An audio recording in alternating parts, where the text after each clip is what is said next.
Un saludo cordial a todos. Reciban un saludo de la Agencia Nacional de Defensa Jurídica del Estado. El día de hoy hablaremos de los recursos ordinarios y extraordinarios en el Código de Procedimiento Administrativo y de lo Contencioso Administrativo, el CEPAC. Para este efecto me permitiré compartir mi pantalla. Voy a compartir una presentación. Esta presentación tendrá 3 capítulos, se dividirá en 3 partes. En primer lugar, abordaré una introducción en relación a los recursos existentes en el CEPACA y en especial frente al papel protagónico de la Ley 2080 del 2021 que modificó el CEPACA. Posteriormente hablaré de los recursos ordinarios y después de los recursos extraordinarios. La idea es que esta sea una guía no solo teórica de algunos tips o criterios en relación a los recursos ordinarios, sino que también abordaré recomendaciones prácticas para el litigio contencioso administrativo. Entonces, comencemos con la introducción.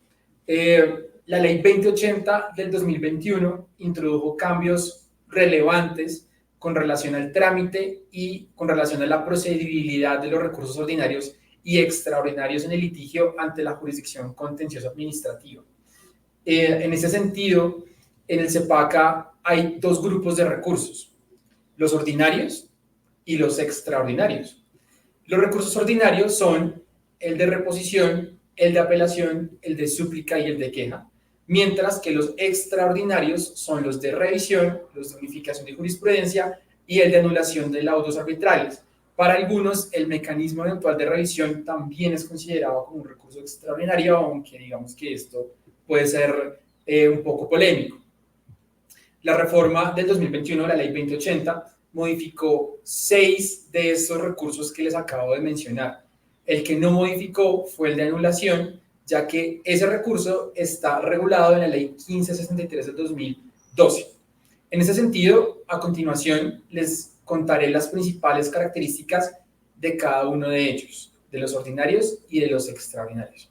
Entonces, comencemos con los recursos ordinarios y comencemos con el recurso de reposición. Y a continuación les daré algunas características o las características más importantes de este recurso. Entonces, en primer lugar, tenemos que este recurso no es supletivo. Puede proponerse con la apelación y con la súplica. Resulta que con la reforma a la Ley 1477, insisto, con la Ley 2080 del 2021, el recurso de reposición dejó de ser excluyente con otros recursos ordinarios como la apelación y la súplica. Ahora, salvo expresa prohibición de la ley, en contra de los autos se podrá formular el recurso de reposición como principal y en subsidio el otro recurso, ya sea el de apelación o el de súplica, dependiendo de si procede o no procede de acuerdo con la norma. Es decir, antes el recurso de reposición debía interponerse de forma exclusiva, pero ahora se puede interponer de forma subsidiaria con la apelación o con la súplica. Entonces, esa es la primera característica de la reposición. En segundo lugar, tenemos que la reposición procede contra todos los autos. En el CEPACA se establece que el recurso de reposición procede contra todos los autos, ¿sí?, a menos de que exista una expresa prohibición legal. Por ejemplo, en el artículo 318 del Código General del Proceso, se señala que la reposición no procederá contra los autos que resuelvan un recurso de apelación, una súplica o una queja. Pero la regla general es que la reposición procede contra todos los autos. Frente a la oportunidad y trámite, tenemos que el recurso de reposición en estos 2 aspectos se rige de acuerdo con las reglas del Código General del Proceso. Es decir, si el auto se emite en audiencia, se debe presentar el recurso inmediatamente en forma verbal. Y si el auto se profiere por fuera de la audiencia, el recurso deberá interponerse por escrito dentro de los 3 días siguientes al de su notificación. Es importante mencionar que para el recurso de reposición y en general para la interposición de cada uno de los recursos, el recurrente debe cumplir con los requisitos de oportunidad, acreditación de la calidad y del interés del recurrente. Son 3 elementos que debe acreditar el apelante. Y al respecto, quisiera traer a colación un auto del Consejo de Estado del 13 de febrero del 2013, expediente 45.679 de ponencia de Jaime Santofimio, en el que el Consejo de Estado resaltó la importancia de los requisitos que acabo de mencionar, en especial el de la calidad e interés del recurrente, pues se evidenció que la entidad pública, en este caso, en este litigio, la entidad pública había interpuesto un recurso de reposición, pero no allegó prueba de la calidad de jefe de la oficina jurídica ni de un poder especial que acreditara a esa persona como el jefe de oficina jurídica o como apoderado de la entidad pública. Y tampoco, pues, acreditó su calidad de abogado. Entonces, en ese auto se deja en plena claridad de la importancia de acreditar el interés y de acreditar la legitimación para interponer el recurso de reposición y en general todos los recursos. En adición, la entidad, o en este caso, que les comento, la entidad recurrente tampoco acreditó la calidad ni de demandado, ni de demandante, ni de interviniente. Y en consecuencia el recurso fue rechazado. Es muy importante entonces que en los recursos que los abogados del Estado interpongamos se acrediten estos elementos, ya que son imprescindibles para la prosperidad del recurso de reposición. Y en general, insisto, de todos los recursos. Una cuarta característica del recurso de reposición tiene que ver con el proceso ejecutivo. Y es que, pues digamos que para recordar un poco, cada título ejecutivo tiene sus propios requisitos, pero en general todos deben cumplir los siguientes 3 requisitos formales: que la obligación sea clara y precisa, que sea exigible y que provenga del deudor. Entonces, en ese sentido, para las entidades públicas resulta fundamental tener en cuenta que, de acuerdo con el artículo 299 del CEPACA, que fue modificado por la 2080, únicamente, y esto es muy importante, únicamente se podrán discutir los requisitos formales del título ejecutivo mediante la interposición del recurso de reposición en contra del auto que libre mandamiento ejecutivo. En ese sentido, la ley del código del CEPACA es contundente al manifestar que no se admitirá ninguna controversia sobre los requisitos del título que no haya sido planteada por medio de aquel recurso. Entonces, lo anterior, sin perjuicio de que los defectos formales del título ejecutivo podrán reconocerse o declararse por el juez de oficio en la sentencia o en el auto que ordene seguir adelante la ejecución según corresponda. Entonces, insisto, resulta muy importante que si se encuentra alguna discusión frente a los requisitos formales del título ejecutivo, estos sean expuestos o controvertidos mediante la interposición del recurso de reposición en contra del auto que libra mandamiento ejecutivo. Muy importante. Así las cosas, he abordado las características más importantes del recurso de reposición en el CEPACA.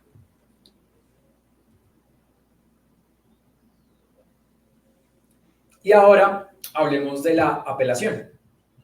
La apelación se divide en 2 grandes grupos: en la apelación de los autos y en la apelación de las sentencias. Entonces, en primer lugar, hablaré de la apelación de los autos. Y en ese sentido, en primer lugar, quiero comentar que existe en el CEPACA un artículo que es el 243, en el que se enuncian los autos que son susceptibles de apelación.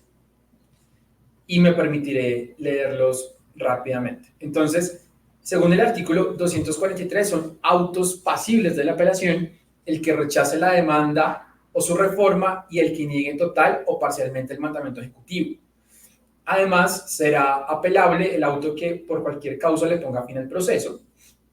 También el que apruebe o impruebe conciliaciones extrajudiciales o judiciales, con la aclaración, o con la claridad mejor, de que el auto que aprueba una conciliación solo podrá ser apelado por el Ministerio Público.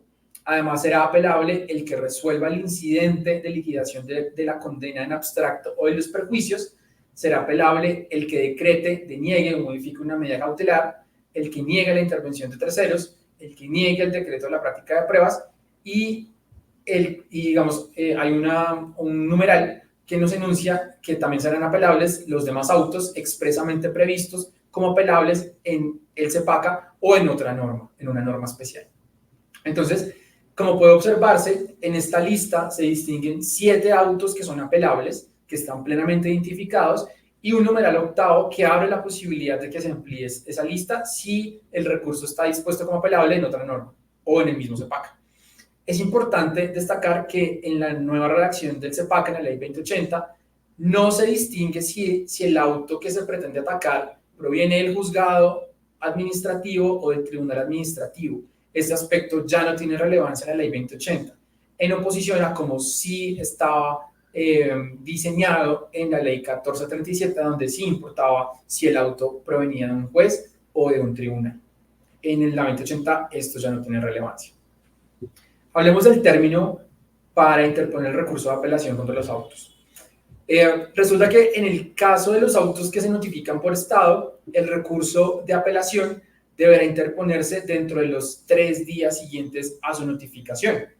La fijación del estado durará un día y entonces el primer día del término será que el día hábil siguiente al de la fijación del estado. Entonces, por ejemplo, si el estado se fija un jueves, durante ese día estará el estado fijado en la página web del juzgado de la rama judicial, en el micrositio, y será el viernes, es decir, el día siguiente, el primer día del término que se tendrá como término para apelar el auto. En el caso de los autos notificados en audiencia, el recurso deberá interponerse y sustentarse inmediatamente en la diligencia durante la audiencia. Y ahora hablemos de los efectos en los que se conceden los autos. Perdón, en los que se concede la apelación de los autos. Entonces, solo para recordar, recordemos en qué consisten los efectos. Primero es el efecto suspensivo. El efecto suspensivo, como su nombre lo indica, suspende, congela, paraliza la competencia del juez o del tribunal de primera instancia hasta que el recurso sea resuelto por el superior, así como también suspende los efectos de la decisión. El efecto devolutivo no suspende los efectos de la decisión y el proceso sigue su curso normal, y el efecto diferido es una especie de mezcla o de mix entre los dos anteriores efectos, y es que bajo el efecto diferido se suspenderá el cumplimiento de la providencia apelada, pero continuará el curso del proceso ante el juez de primera instancia en lo que no dependa necesariamente de ella. Con la reforma al CEPACA se privilegia otorgarle el efecto devolutivo a los recursos de apelación contra los autos. Y esto tiene un propósito, y es evitar que los procesos se suspendan de una forma recurrente. De hecho, en la lista que les comentaba, los primeros 4 autos pasibles del recurso de apelación que se anuncian en la lista del 243 se conceden en ese efecto, en el efecto devolutivo. Los siguientes 4 se conceden en el suspensivo. Y hay una regla, y es que las demás providencias apelables se surtirán en el devolutivo a menos que una norma disponga lo contrario. Es decir, la idea del legislador con la 2080, con la reforma al CEPACA, es evitar que ante la presentación de recursos de apelación se suspendan los procesos. Por eso, ahora se privilegia otorgar el efecto devolutivo al momento de conceder los recursos de apelación.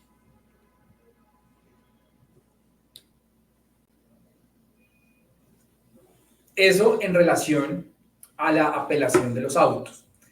Ahora vale la pena hablar de la apelación de las sentencias. Y la apelación de las sentencias ha tenido una transformación muy importante después de la expedición de la ley 2080. Y estas son las principales características.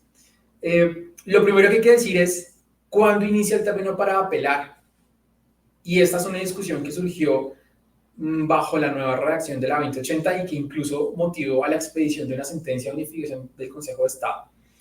Entonces, tenemos que por regla general, una vez notificada la sentencia, ya sea una sentencia escrita o una sentencia oral en audiencia, las partes cuentan con 10 días para presentar el recurso de apelación en contra del fallo. Eso está claro y digamos que no hay discusión al respecto.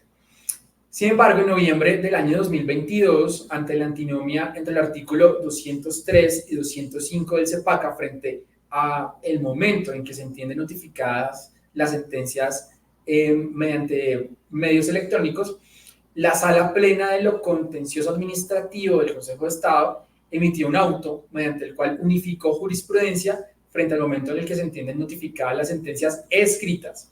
Ojo, solo tiene que ver con las sentencias escritas. Entonces, el Consejo de Estado creó una nueva regla jurisprudencial que consiste en lo siguiente, y es: que la notificación de las sentencias por vía electrónica se entenderá realizada una vez transcurridos 2 días hábiles siguientes al envío del mensaje, y los términos empezarán a correr a partir del día siguiente de la notificación. En la práctica les voy a dar un ejemplo.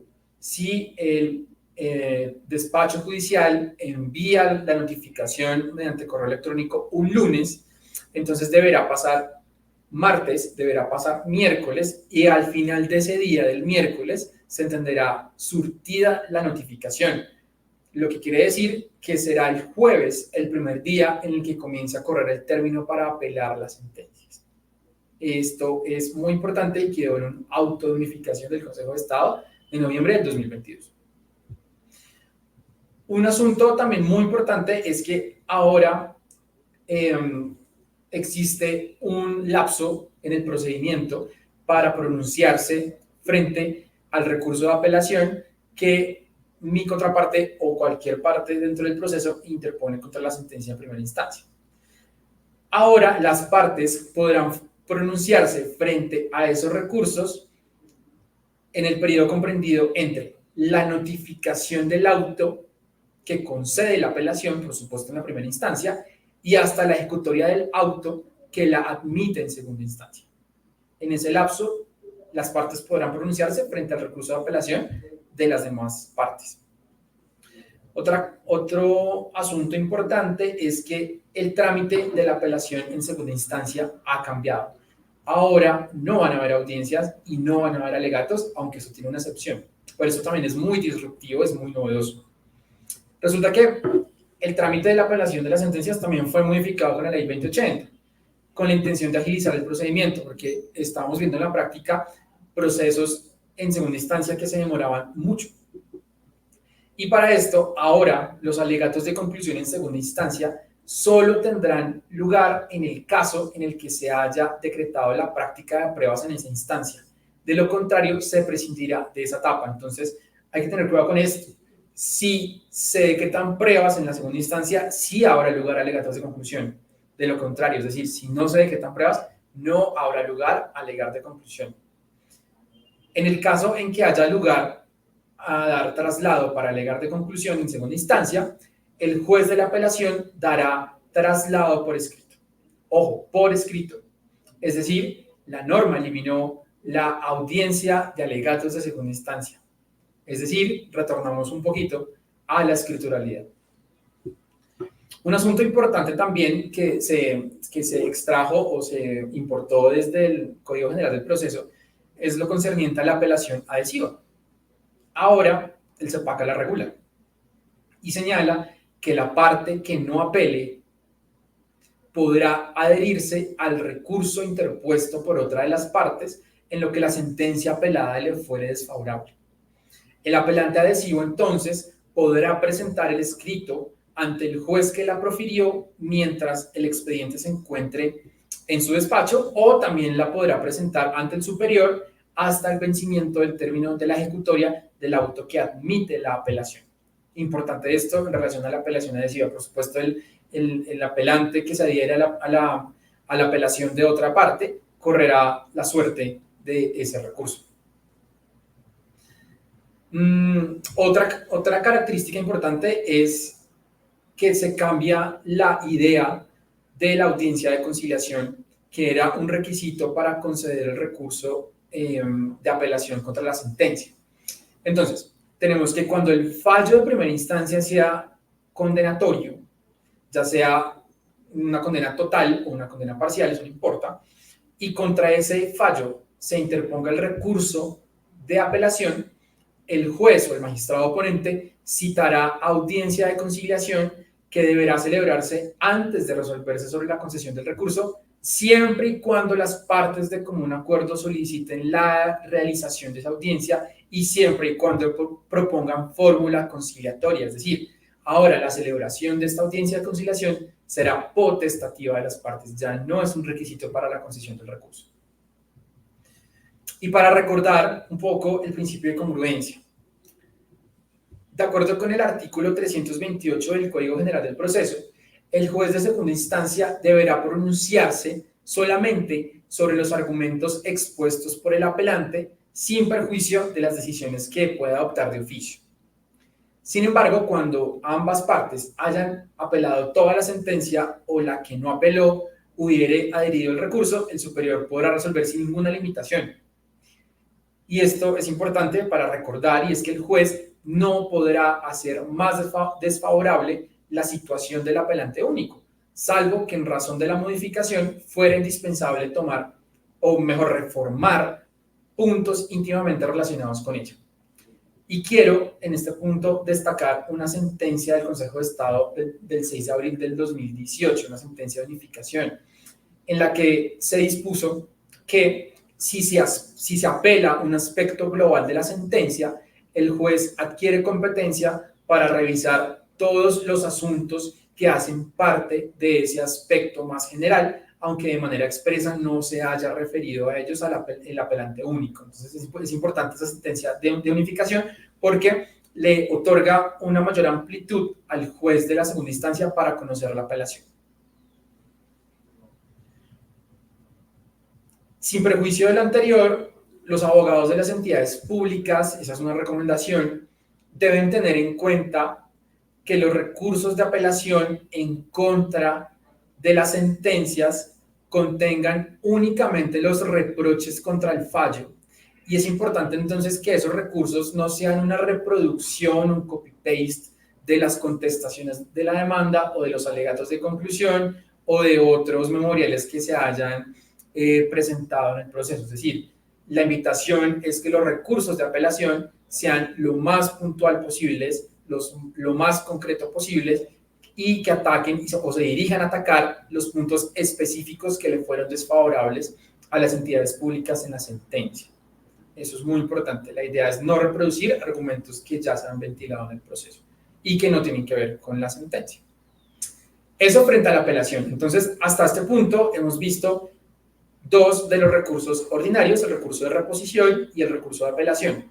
En el recurso de apelación hemos visto la apelación de los autos y la apelación de las sentencias. Ahora hablemos un poco del recurso de queja, que es el tercero de los recursos ordinarios. El propósito del recurso de queja es atacar los autos mediante los cuales no se haya concedido, se haya rechazado o se haya declarado desierta la apelación con el propósito de que la apelación se conceda.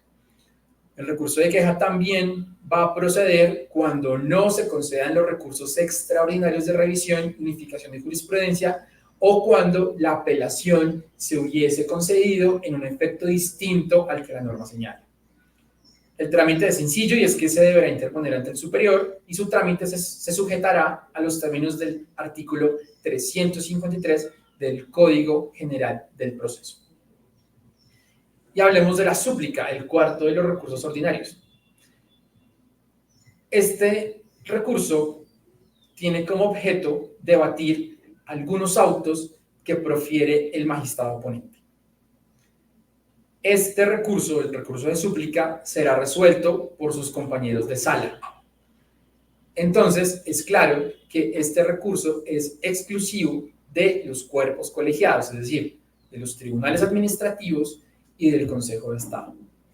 De acuerdo con el artículo 246 del CEPACA, los autos que son susceptibles de súplica son los siguientes: los que declaren la falta de competencia o de jurisdicción en cualquier instancia, los que están en la lista que vimos hace un instante, en la lista del artículo 243, cuando sean dictados en el curso de la única instancia o durante el trámite de la apelación o de los recursos extraordinarios.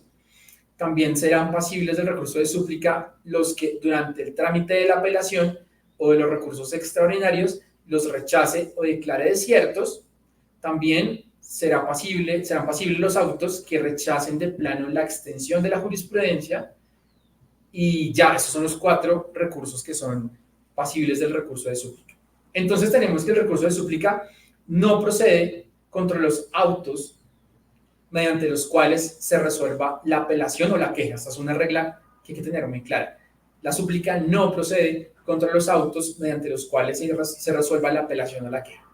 De igual manera, el recurso de súplica podrá interponerse directamente o en subsidio de la reposición, como ya lo vimos cuando hablamos del recurso de reposición. Y en este punto es pertinente anunciar una posible antinomia entre la redacción de los autos pasibles del recurso de queja y del recurso de súplica.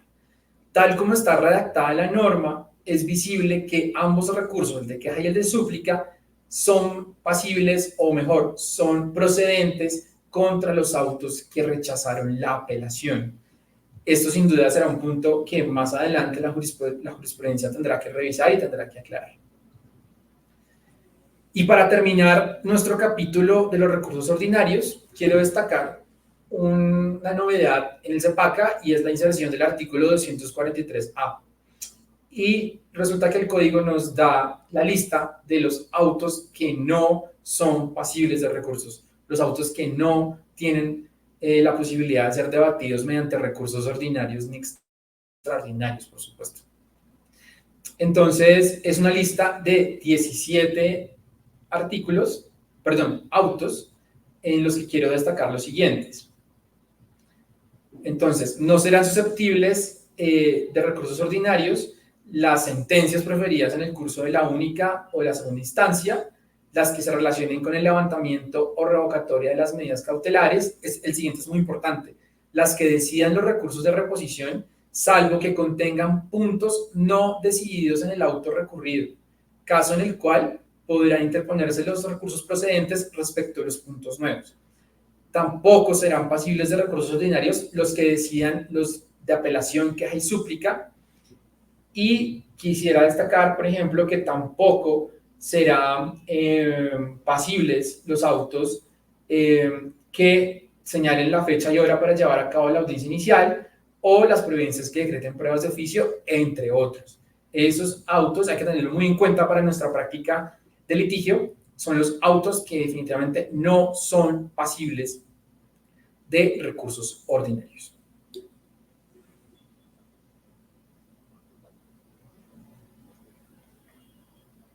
Ahora bien, pasemos a la tercera y última parte de la masterclass, y son los recursos extraordinarios. Hablemos un poco de las generalidades. En la jurisdicción contenciosa administrativa existen los siguientes recursos extraordinarios: el de revisión, el de unificación de la jurisprudencia.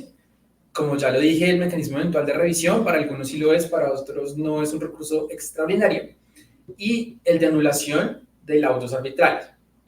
En esta oportunidad vamos a hablar de los recursos de revisión, de unificación de jurisprudencia y del mecanismo eventual de revisión, dado que estos están regulados en el CEPACA. Y como lo había anticipado, el último de estos que mencioné, el de anulación contra laudos arbitrales, tiene su propia regulación en la Ley 1563 de 2012.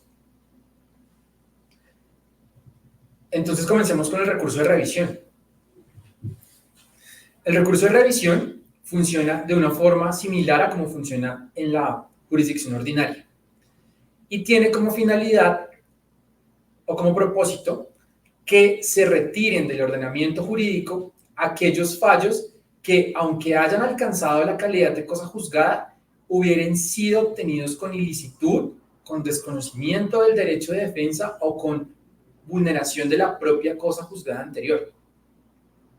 En la jurisdicción contenciosa administrativa, este recurso procede contra las sentencias ejecutoriadas dictadas por las secciones y subsecciones de la Sala de lo Contencioso Administrativo del Consejo de Estado, contra esas sentencias de los tribunales administrativos y las sentencias de los jueces administrativos. El término para interponer el recurso de revisión será de 1 año siguiente al de la ejecutoria de la sentencia que se pretende atacar. Y acá voy a anunciar una recomendación, y es que cuando se interponga un recurso de revisión resulta necesario, y es bueno hacerlo con anticipación, solicitar al despacho que profirió la sentencia que se pretende atacar, solicitarle una constancia de ejecutoria de esa sentencia en la que conste, por supuesto, cuándo, en qué día exactamente quedó ejecutoriada la sentencia, para efectos de contar el término que después será contado como procedencia del recurso de revisión. La ley 2080 nos trae una novedad muy importante, y es que ahora en la norma están vistas de forma expresa las causales de procedencia del recurso de revisión. Y son 8 causales. La primera de ellas es cuando se encuentren o se recuperen, después de dictada la sentencia, documentos decisivos, fundamentales, con los cuales se hubiera podido proferir una decisión diferente y que el recurrente no pudo aportarlos al proceso por fuerza mayor o por caso fortuito o por obra de la parte contraria. Esta es la primera causal de procedencia del recurso de revisión. El segundo es cuando la sentencia se hubiese dictado con fundamento en documentos falsos o adulterados. El tercero es cuando la sentencia se hubiese dictado con base en dictámenes de peritos condenados penalmente por delitos cometidos en su expedición. La cuarta causal es que se hubiese dictado sentencia penal en la que se haya declarado que hubo violencia o cohecho en el pronunciamiento de la sentencia que se pretende atacar. La quinta, que es muy importante, ya van a ver por qué, es que exista nulidad originada en la sentencia que puso fin al proceso y contra la que no procede recurso de apelación. La sexta causal es que aparezcan a favor de una persona otra con mejor derecho para reclamar después de que se hubiese dictado la sentencia. Otra causal es que al tiempo del reconocimiento, la persona en cuyo favor se decretó una prestación periódica no tenga la aptitud legal necesaria o haya perdido esa aptitud con posterioridad a la sentencia o haya sobrevenido alguna de las causales legales para su pérdida. Y la última causal es que la sentencia sea contraria a otra anterior que constituya cosa juzgada entre las partes del proceso en que aquella fue dictada. Esas son las causales del recurso de revisión. Y otra novedad importante del CEPACA es que quedan expresas o expresos los eventos en los que sí o sí va a haber rechazo del recurso de revisión, y son 3. Va a haber rechazo del recurso cuando éste no se presente en el término legal, cuando haya sido formulado por quien carece de legitimación para hacerlo y cuando no se subsanen en término las falencias advertidas en la inadmisión, porque ahora habrá inadmisión del recurso y se podrá subsanar por él. Una tercera característica del recurso de revisión es que no existe la posibilidad de proponer excepciones ni de reformar el recurso. La posibilidad de proponer excepciones y de reformar el recurso era una duda que estaba latente entre los abogados litigantes de la jurisdicción contenciosa, dado que para muchos abogados esta demanda tenía un estatus de una demanda autónoma, como si fuera una demanda distinta. Pero entonces ahora se deja claro que uno no es una demanda distinta, sino que es un recurso extraordinario y que no se pueden proponer excepciones ni se puede reformar el recurso. Otra claridad muy importante frente al recurso de revisión es que no hay lugar a la suspensión de la sentencia. Queda claro que el trámite del recurso de revisión no suspende en ninguna circunstancia el cumplimiento de la sentencia que se recurre. Contrario a lo que sí sucede, como lo veremos ahora, con el recurso de unificación de jurisprudencia, en el que sí es posible suspender la ejecución del fallo, en el caso en el que el recurrente único pague una caución para responder por los perjuicios que hipotéticamente se puedan llegar a causar en el futuro. También es importante destacar que la Ley 2080 nos enuncia las reglas para proferir sentencia de sustitución.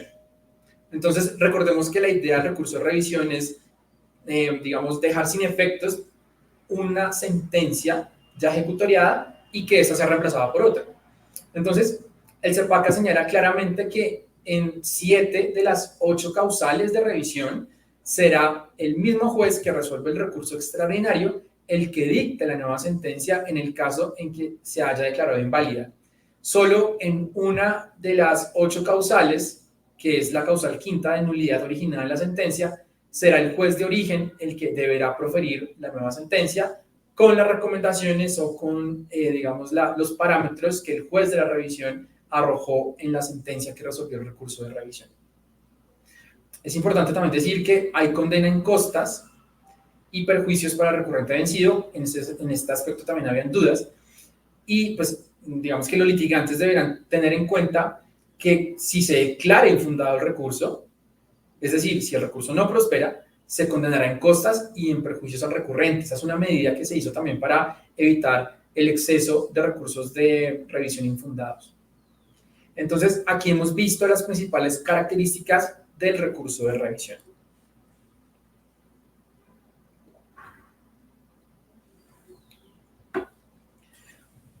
Hablemos del recurso de unificación de la jurisprudencia. Este recurso tiene como objeto hacer valer las sentencias de unificación del Consejo de Estado cuando se considere que las sentencias dictadas por los tribunales administrativos en el trámite de la única o de la segunda instancia contrariaron o se opusieron o ignoraron los lineamientos fijados por el Consejo de Estado en una sentencia de unificación.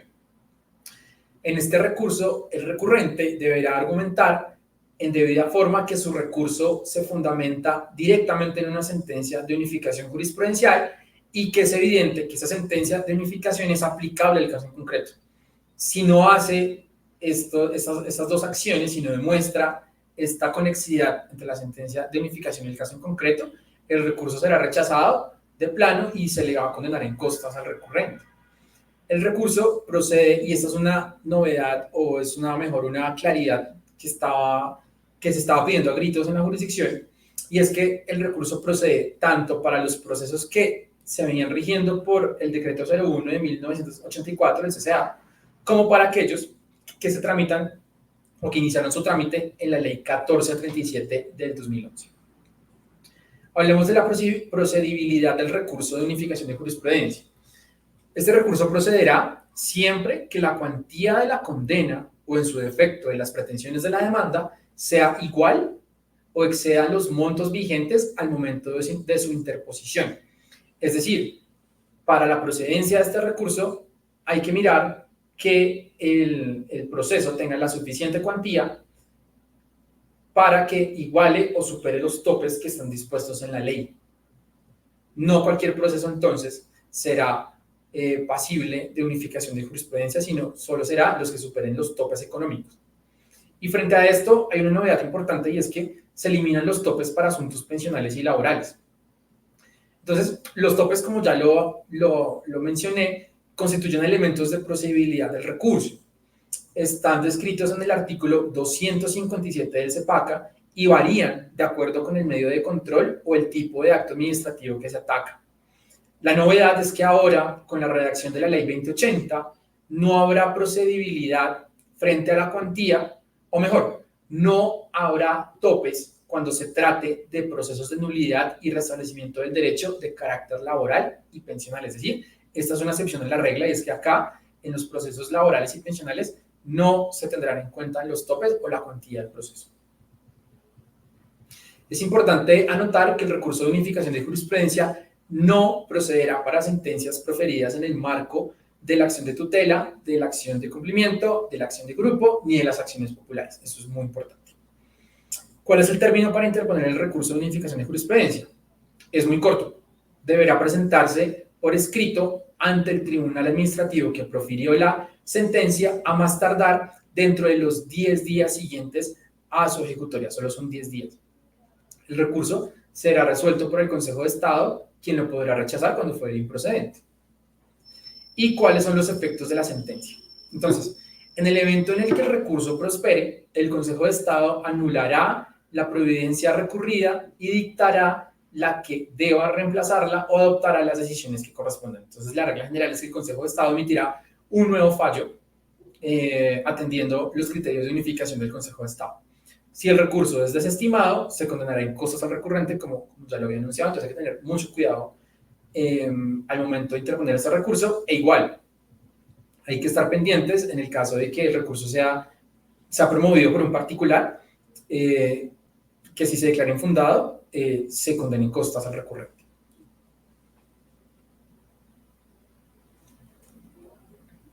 Y para terminar, hablamos del mecanismo eventual de revisión. La final de este recurso consiste en unificar la jurisprudencia para lograr la aplicación de la ley en condiciones iguales frente a una misma situación fáctica y jurídica en el marco de las sentencias de las acciones populares y de grupo. Es decir, lo que se quiere es que las sentencias de las acciones populares y de grupo atiendan y se circunscriban a las sentencias de unificación del Consejo de Estado. ¿Cuál es la procedencia? Digamos que el mecanismo eventual de revisión procederá a petición de parte o del Ministerio Público y procederá contra las sentencias o providencias de los tribunales administrativos que finalicen los procesos de grupo, es decir, no solo son sentencias, sino pueden ser autos que finalicen el proceso de las acciones de grupo populares y que no sean objetos del recurso de apelación. ¿Y cuándo procede? Procede cuando la providencia objeto de la solicitud de revisión presente contradicciones o divergencias interpretativas sobre el alcance de la ley aplicada entre los tribunales y cuando la providencia objeto de la solicitud se oponga en los mismos términos a una sentencia de unificación del Consejo de Estado o a una línea jurisprudencial o una jurisprudencia reiterada del Consejo de Estado también.